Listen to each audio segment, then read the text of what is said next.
y'all. Appreciate you showing up, hanging out. This is my dumb ass. Like and subscribe. So, I was listening to Rebel FM today, and Arthur Geese, one of the hosts with a song, as also Anthony Gallegos is the other host. Anyway, words. They were talking about Arthur Geese more than Anthony because Arthur had the opportunity to play early stuff of God of War Ragnarok. And I was like, oh, that's cool. I want to hear about that game because it looks pretty dope, I guess. And what have I been saying? I mean, I've said this, but also other people have said it as well. I think it was Jeff Grubb who said it, and probably Arthur, maybe Arthur as well.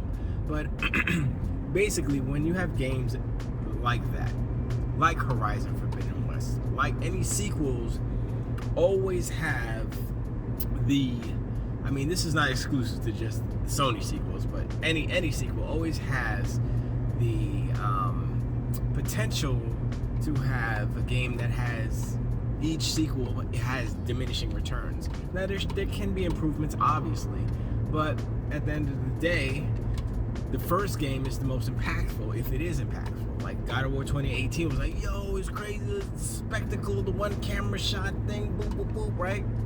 It's so cool, right? But that's not a cool thing anymore. It's already done. It should be there. If it's not there, then it's like, wait, this isn't as good. So you're already starting from a baseline of awesome, right? But it's not awesome anymore. It is expected. It is regular. So people will look at it and be like, oh, okay, whatever. That's just God of War. What you got new? What you saying new? Nothing new, you know? And so Arthur played about 5 hours, the first 5 hours of it, I believe. And he said, paraphrasing, of course, that he doesn't want people to overhype or pretend that this game is so much better or it's the sequel that it should be and all this stuff. Because what he was saying is basically it's not really that. It's good. It looks great. And I've seen this in other places where they're saying this is a PlayStation 4 game. This is a PlayStation 4 game, you know, even though it's on PlayStation 5, yay. But this is a PlayStation 4 game, and it shows because, you know, that's what it is. It's on PlayStation 4. They have to code for the lowest common denominator. So the PlayStation 4 is what this game is going to give you. You know, you play it on PlayStation 5, or you get the PlayStation 5 version, then you'll get better resolution and stuff. Frame rate? I don't know. I think there's a 60 and 120 frame at what, 1080p or something, or 1440p or something. I don't remember. But they have you know, separate performance modes, unlike, you know, Gotham Knights, but whatever. But I think I lost another gear.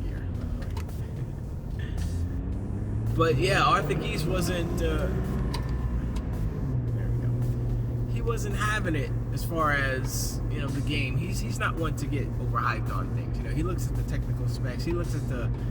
I mean, I guess the graphics and, you know, whatever resolution and such, frame rate, you know, animations, you know, how the game, you know, plays, moves, feels, AI mechanics, all these things. He takes into consideration all these things. And so when I listen to him, I tend to take him at his word only because he doesn't have that fanboy tilt on it, so that he's not gonna be like, oh, this game is so awesome, and then not talk about all the bad stuff. He'll talk about the bad stuff. He'll talk about all the stuff, and that's why I appreciate him talking about games. Now, I'm gonna say God of War Ragnarok, it'll be good. But will it win Game of the Year? In some places, yes. In some outlets, of course, because, you know, fanboys will fanboy.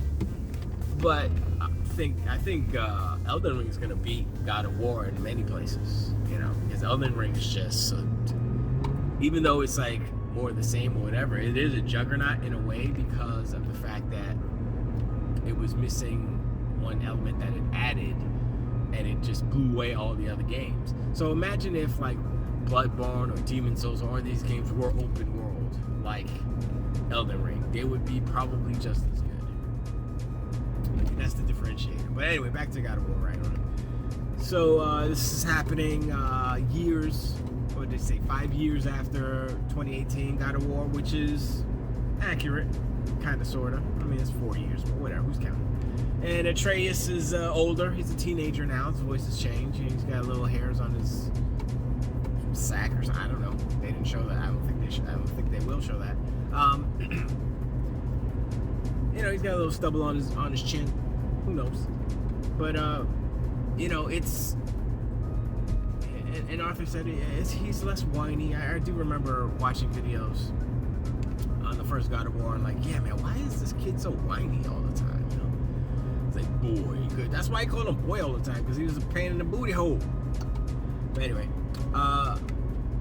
so yeah, it seems like the kind of bias, the PlayStation bias, the God of War bias, the whatever, we're winning bias is gonna happen. So you're gonna see 10 out of 10s and all that stuff. Do I think it's a 10 out of 10? Without playing it, I'd say no. There barely any games that are 10 out of 10. I mean, that would have to hit you and touch you in a very emotional, personal level as far as the game goes. Like, yo, man, this game saved my life. I was about to jump, and I played the game, and then it's good.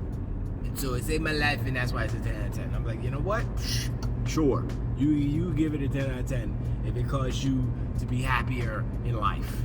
But if you're just gonna give it a 10 out of 10 because that's the line you have to toe, that's the creed that you've agreed to when becoming a pony or a donkey unicorn. Because if you give it anything less, then Sony's gonna blacklist you. And that's a real thing, though. If you talk shit about one of Sony's games, oh, you ain't getting no more games. It's like, oh, well, why don't you make good games? Then I won't have to talk bad stuff about your games. How about that? Anyway, what I think, without even playing the game, like I said, it'll be good, but will it win Game of the Year? Sure, some places, like I said before. Will it win overall game? Was it gonna sweep, kill, destroy everything? Hell no. I heard people talk, I think with Jeff Gershman and other people, they were talking about, oh yeah, I mean, this year is funny because some of these little indie games be Game of the Year over God of War and Elden Ring and all that stuff. And I was like, what? And if all those games were all together, like indie games, AAA and all that stuff, God of War would win? I don't know if God of War would win then, if that was the case. But they give them their own little category. They give them their own little segment. So that's kind of sucky, but whatever. I don't know. Maybe it'll happen. What'll happen with God of War is the same thing that happened to Horizon Forbidden West, where I don't think anything. Well, there's a lot of stuff coming out actually. Maybe something will come out and distract from it. I don't think there's any games that are similar to it, but that's not the point. Because Elden Ring came out and destroyed Horizon Forbidden West, so it's not about being the same game. It's just about having a better game at the same time, or similar, or close enough to launch. So I don't know. I think Sony realizes that they have to change. They have to adapt to the market, and that's why they're doing these games of service. And it's not really about changing what they're doing. It's about adding to what they're doing. So they're gonna still keep making these sad dad walking simulators, but at the same time they're gonna try to tap into the market of the games of service, which they're late to the market. So how successful will they be is unknown. Maybe they can get a hit, but as far as a track record goes, they have had a bad track record of sticking to games. Let's just say that. I mean, they stuck with the Vita a little bit, even though the Vita was like doomed. The Vita was doomed from the get-go because of its unique inputs. The back touch, that's a specific thing that you have to do for the Vita, and it hamstrings it all. It's like having a bespoke. It's like what all of Sony's consoles used to be, except for PS4 and PS5 generation. They were all bespoke, like the cell processor. Nobody liked it, and so the games that came out on it were worse. So, you know, that's how that works. You know, but whatever. It's